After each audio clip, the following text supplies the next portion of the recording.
Hi, I'm Mike Yannessa, and welcome to another episode of Car Stories. I'm out here in the shop, and I want to show you a couple of our projects.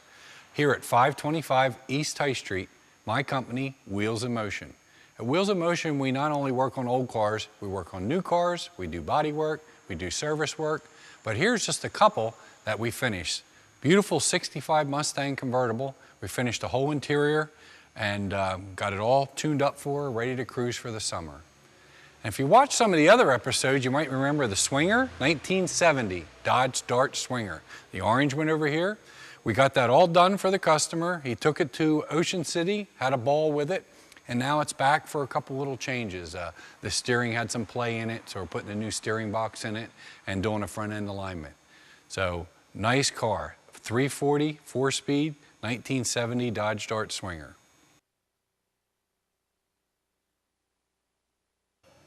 Okay, here's the 56 Chevy sedan delivery. This is my car. It was on the show before. I bought it maybe about 6 or 8 months ago. Nice, solid 56 Chevy sedan delivery, 396, 4-speed. Lived all of its life in the South where it wasn't rusty. So anyway, I bought this car and I've been fixing things like the speedometer, the gas gauge, the emergency brake. And it's a big block 4-speed, and it runs really good from 0 to about 4,500 RPMs. And at 4,500 RPMs, it was just flat. So I drove it around. I mean, I'm not racing it, I'm just driving it and having fun with it. And from light to light, unbelievable power. But something was wrong on the upper end of the motor. So we started digging. First he did is took the carburetor off. It was all dirty, so we're going to rebuild it. And then we took the valve cover off, okay, and you can see it now. We did have one broken rocker arm a few months back, so we fixed it. Well, what's happening here is it's a big camshaft and somebody put stock rocker arms on it. And what that does is it limits the lift. So that's why 4,500 RPMs, 4,800 RPMs, there's no more left because the rocker arms are actually binding up. And here we took one off just to see.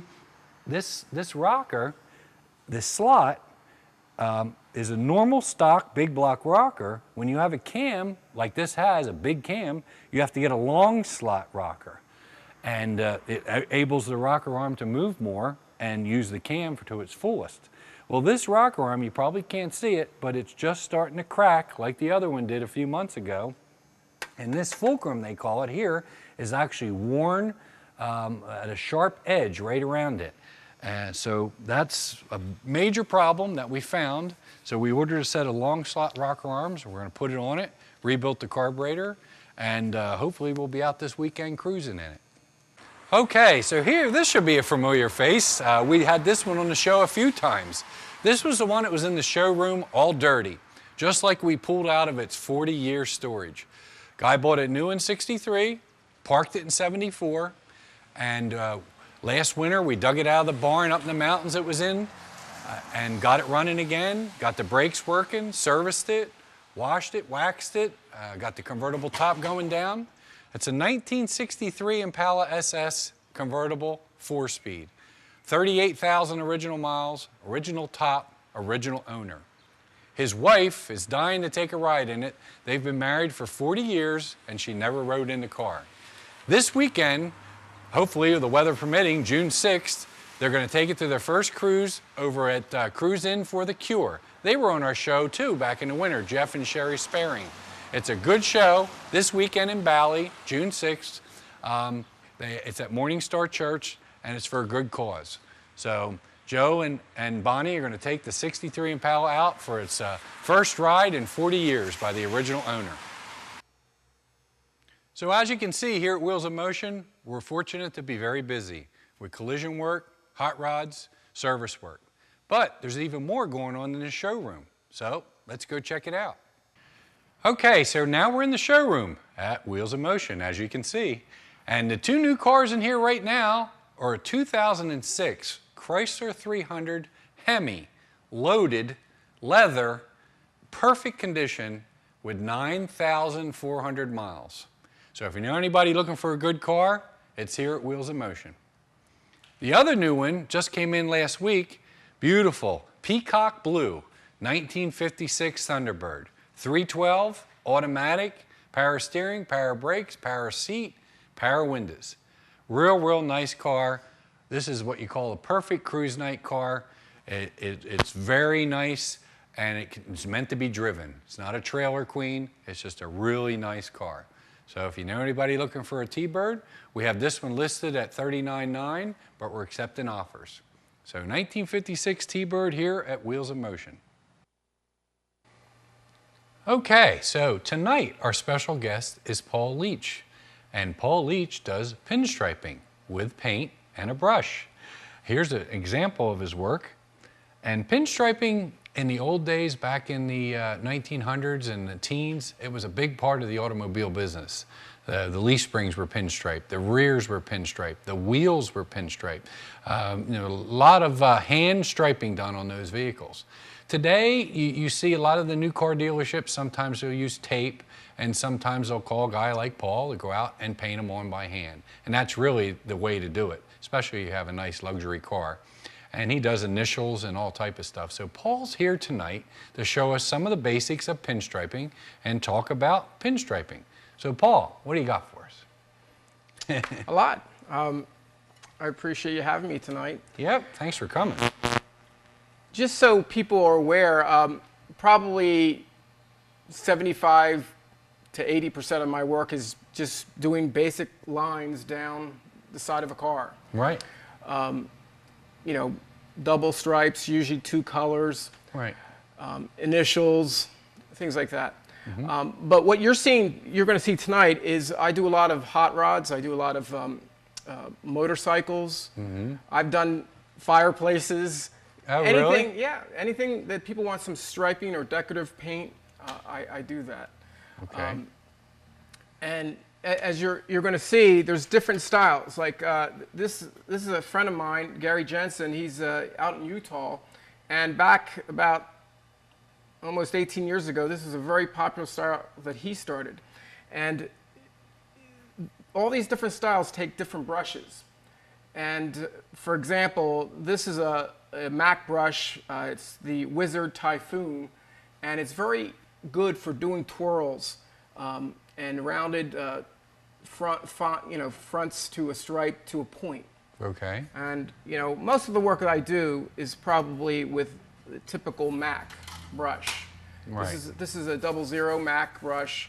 I'm going to be using in a few minutes just a triple, a little bit smaller. This is obviously a worn brush used probably for about 6 months or so for doing motorcycles and some hot rods and things like that. Right. How did you get started pinstriping? Are you doing it since you were a kid, or somebody show you, or? I was shown. When I first started, there was a company, probably many people might remember, was called Trimline.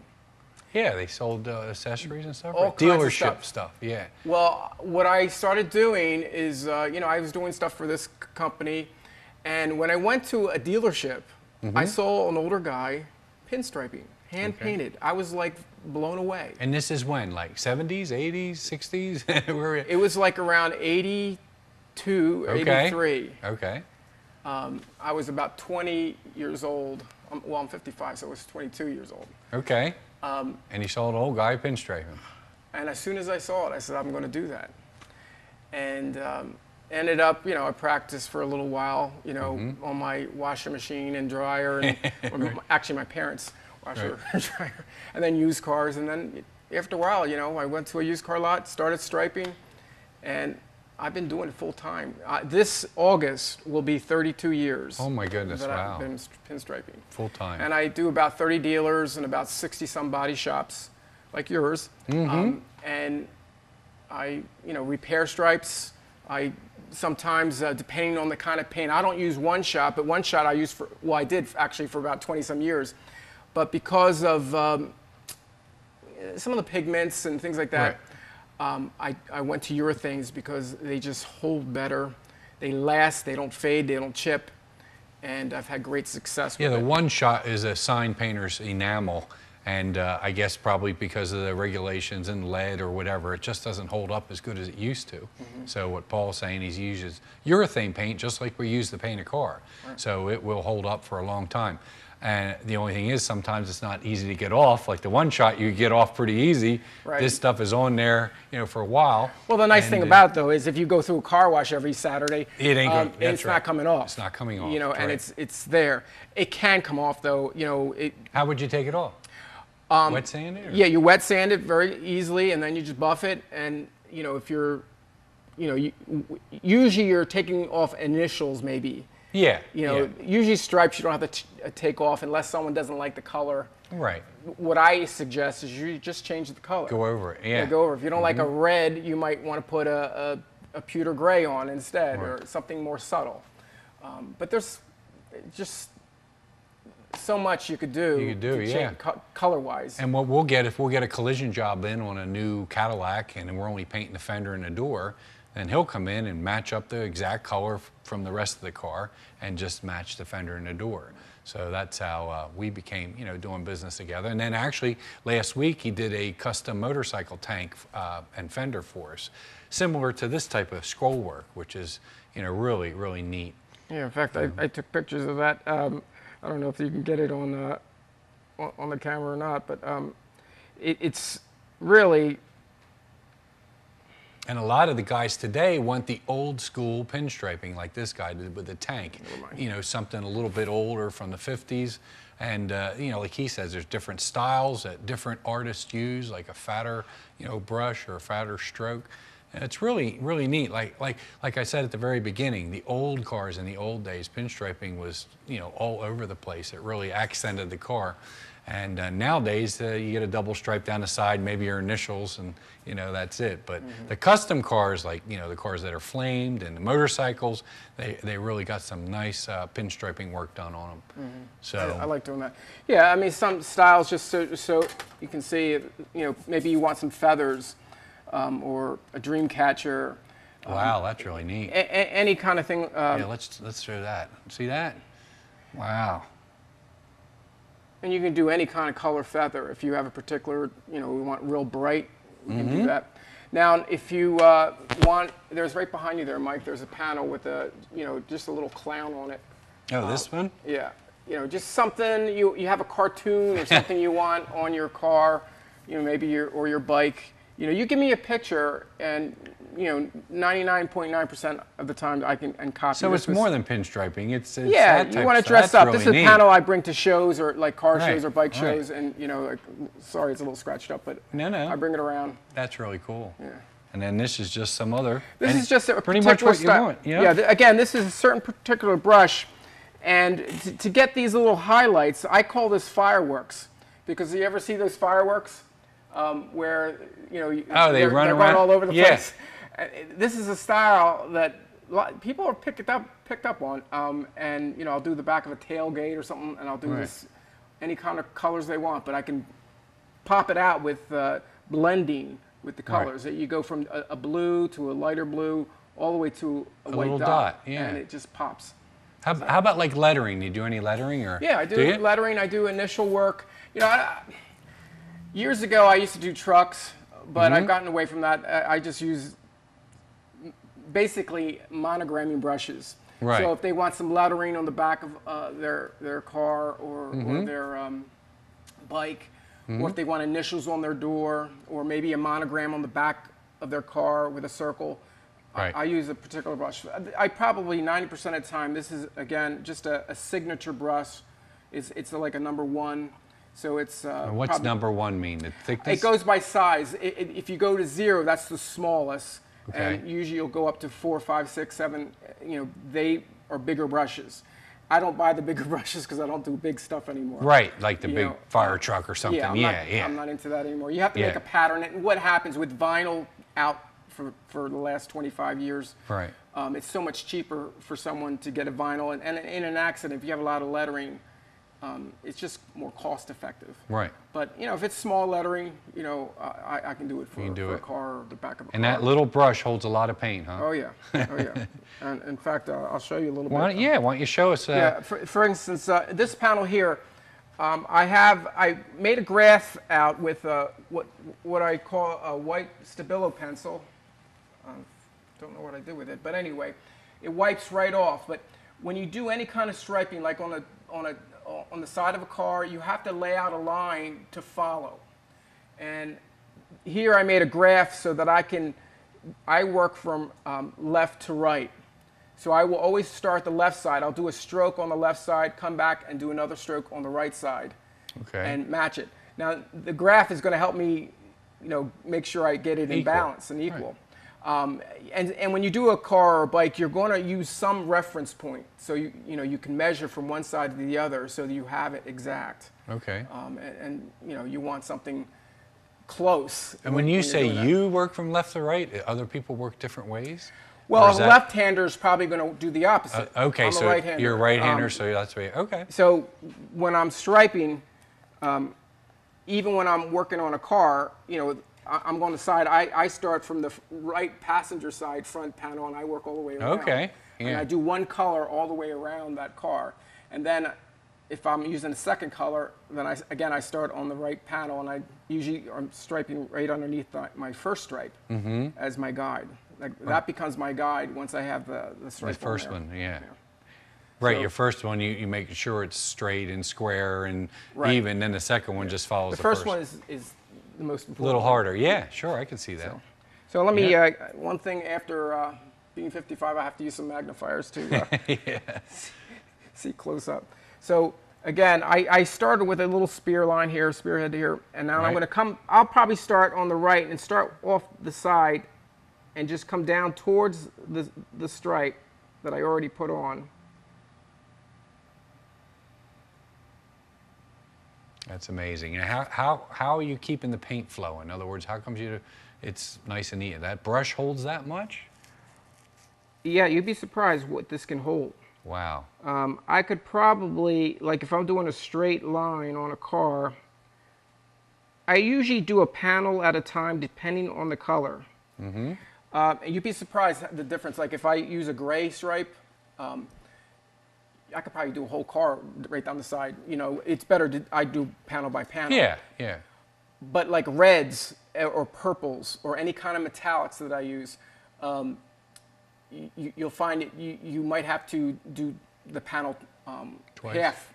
Oh. Half the panel, then start again, and so depending on the color, huh? Yeah, it's just especially if you use one shot. I mean, I don't want to badmouth one shot. I used it for many years. And certain applications, it's great. Mm-hmm. But if you're outside and the car's not garaged, and you're going through car washes every week, this stuff, I use Hot Hues and the House of Color. Okay. And where you add a catalyst to it. And it gets rock hard then. Now, for instance, what I'm going to do here is I'll probably continue this side here and come around.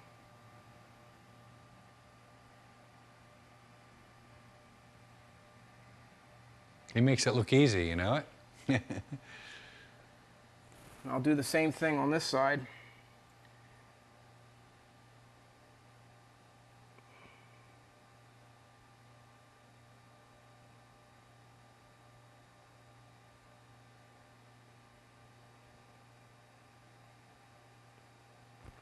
And what I'll do is then maybe come off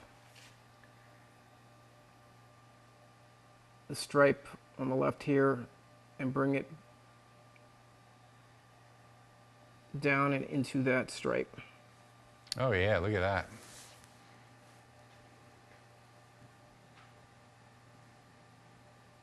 If I have to make any adjustments, I'll do that while I'm striping there. Hey, what if you make a mistake? Just wipe it off and... Usually, I try not to make mistakes. Right.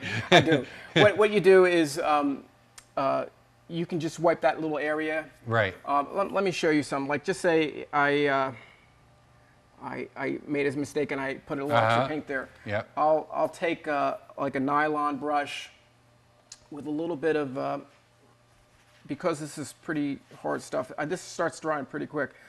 I'll use a little bit of acetone. And that's a catalyzed urethane right now. Oh yeah, on the red I did that. I want that to harden up because I'm going to come back and do a second color. And I'm going to be crossing over some of these colors. And I don't want so it has to dry fairly. Yeah, it can be wet. I like certain things you can do wet on wet, but if I'm working on a car, I want it to be dry. And so I'm putting the harder in as soon as I start. Yeah. Right. Now in this case, what I'm going to do to fix that little blemish is I'll take my how about that? nylon brush, and it almost acts as an eraser. How about that? When I'm working. Never knew that. Well, that's a trade secret, and I just told everybody, didn't I? So we do make mistakes, but after you learn this, after many years, you know it's minimal, and it's pretty easy to correct if you have to. You know what the hardest, the most difficult thing is with pinstriping is just keeping a straight line. You know, keeping it, yeah, right. When it comes to this kind of stuff, you know, after the second or third color, I could be off here a little here and there. You probably wouldn't pick it up. I would see it. Yeah. But you've got a little bit more forgiveness in this kind of stuff, to me. Whereas with a straight line, you know, you have to be straight. You have to be right on. If your first stripe is got a bump in it, guess what? You're following that as your standard, and you're going to have a little bump on the second stripe. So you have to have it right the first time. So. Right. What other color are you going to use? Okay, well, I'd probably do more with the red right now, but let's just go to a second color real quick so you can see. Like for instance, if I wanted that this here to pop a little bit, I might add a little bit of an orange to that red. Okay. And I'll show you how I get that highlighted effect. For example, I could go right down the middle, just maybe about a third of the way down with this orange. Work my way down a little bit.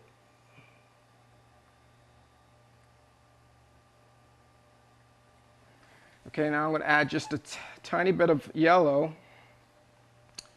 to my brush there. Again, this is catalyzed. And I'm going to go down maybe a third of that. Ooh, that looks neat. Yeah, well, it's surprising what you can do just to make a little touch of the center piece, you know, pop out. It just brought it right out, yeah. And then I'll add a little bit more, this time a little more yellow. Right. And then maybe I'll take my white and just at the tip right here until I'm nervous. Oh yeah, see that's just a little touch there. Yeah. Now what I'd probably come down here with is something bright on either point right here. Do we have time? Do we have time to do it? We have yeah, sure, yeah. Let's use a little bit of this orange. I'm gonna add just a little bit of more hardener and reducer.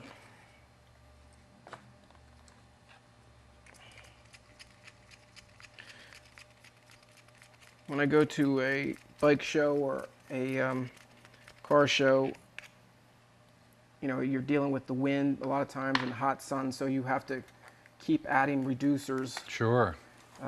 So you do striping right at the car show or bike show? Oh yeah. Somebody walks up and says, "Hey, I want my bike striped." Yeah, I was at Schaefer's last week, and I did a trike for them while I was at their show. Now, what I would do here is probably, just for the sake of showing, I'd probably come down right down the center here, about halfway. And just so I can do a little crossover towards the center. You know, I might come on, again, I work right to left. I might come down like that. Now I want it crossover in the center. So this is where I have to be very careful. Right. You know, where I start. You know, if you're off a hair, you know, you can see. You can see it, yeah. So I'm paying attention there, and now I'm looking at where Keeping everything from side to side. Right. I understand. And Oh, then yeah. from there, I might do the same thing, but elongate it a little bit towards the bottom. Like I know I'm going to come to the center, probably right around there because I don't have my graph there. But again, you know, I'm going to pay attention here, come across.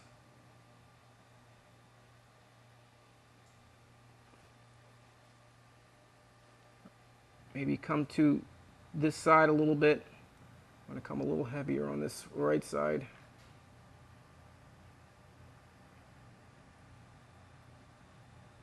And then just finish off with a little point at the bottom here. I'm going to have to pick up some more paint though.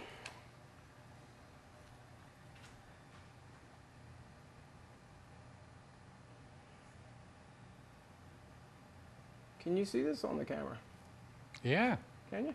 Gus has got the super zoom out tonight. Yeah.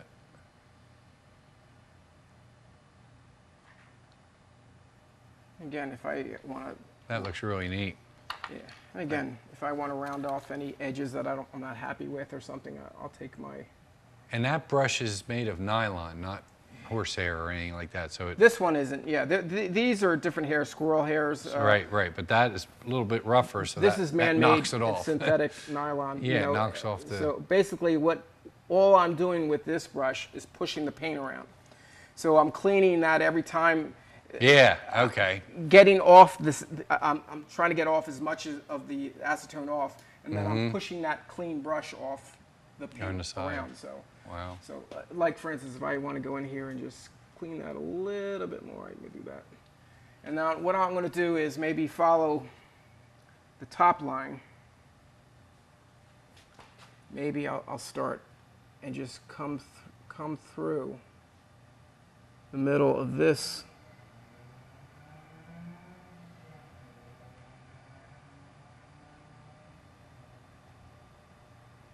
Just to add a little color to it. Oh yeah, it pops. This is something I'd probably do about 3 or 4 different colors on and work my way around. Now what I'd like to do Wow, it looks really. is maybe with this third color come through and then come out. Mm-hmm. You know, and when you're doing that, you know, you have the versatility of moving the board around and doing Right. those strokes. When you're on a bike, you can do that. On a car, you know, you just have to work more, It's crooked. you know, sideways when you're Yep. doing it. But that gives you an idea, just different things we can do. I can tell you my first pinstripe story. Okay. My first car was a '66 Chevy, and it was gold, and there was a body shop in Pottstown called Dorsey's, and Tom Leeper was a local guy that did pinstriping, and they painted the car, but they said bring it back in a couple days and we'll put the stripes on for you. Now, back in the '70s, it was cool to like do this type of stuff around your mirror, around your door handle, Right. and you know, around the back of the trunk and the front of the hood. So I was working right down here at Bart Sunoco. I couldn't take the car, so I had my dad take the car, and he took it down. They pinstripe it. He comes cruising into Bart Sunoco. It was a gold car with a brown pinstripe, and he pinstriped it yellow and red. It was supposed to be brown and yellow. And it just looked horrible. Yellow and red and gold just looked, you know, like my dad had to take it back, and that was one shot back in them days. Take it back down, they wiped it all off and did it all in brown That and is yellow. one good thing about one shot. Yeah. That was my first type of scroll work and stuff. Like I said, back then it was very popular to do that around the accents. I can tell you a funny story. When I first started, maybe 2 or 3 years in, I was in the showroom up in Reading. Right. At Tomasano Mercedes Lincoln. They had the 2 stores together. Well, I had just striped a car in the showroom. And, you know, I'm always nervous, especially one shot. It takes 2 or 3 hours to dry. Yeah. This stuff dries in a half hour. Yeah. Well, back then, everybody wore suits for, you know, the salesman. Right. This salesman, I didn't turn my head 10 seconds. Right. And he was a big guy, and he was big enough that he could put You're like himself that? on top of the car like this. Oh my And God. he leaned right into my stripe with his suit. And then he goes like this, real quick, and he turns around and he So he had a stripe all the way around his suit. Oh there. my goodness. I felt so bad because I don't know what happened. Obviously, he tried to get it out, but I don't know if it ever worked. But I was laughing so hard. Yeah, that's funny. That's what all salesmen used to do that. I can picture him doing that because that's what they did. I put my paint signs after that. We're running out of time tonight. I hate to say it, but Paul, thanks for coming and showing us this art of pinstriping. You make it look so easy. If you need any pinstriping done, Paul's name and phone number will be on the screen. Give him a call. He does really neat work. I mean, look at that. It's just beautiful. So thanks again. I just did this one maybe about 2 months ago, and I'm trying to keep the art form going. Yeah, definitely. And, to me, you know, I can hang this up on the wall. It's just and be neat, proud of just it. looking at it. Yep. So thanks again for tuning in to Car Stories. Paul, thanks for coming. Thanks for having me. If you want to watch any past episodes, make sure you go to the PCTV network and watch the past episodes as well as this episode. So that's it for another episode of Car Stories here on PCTV.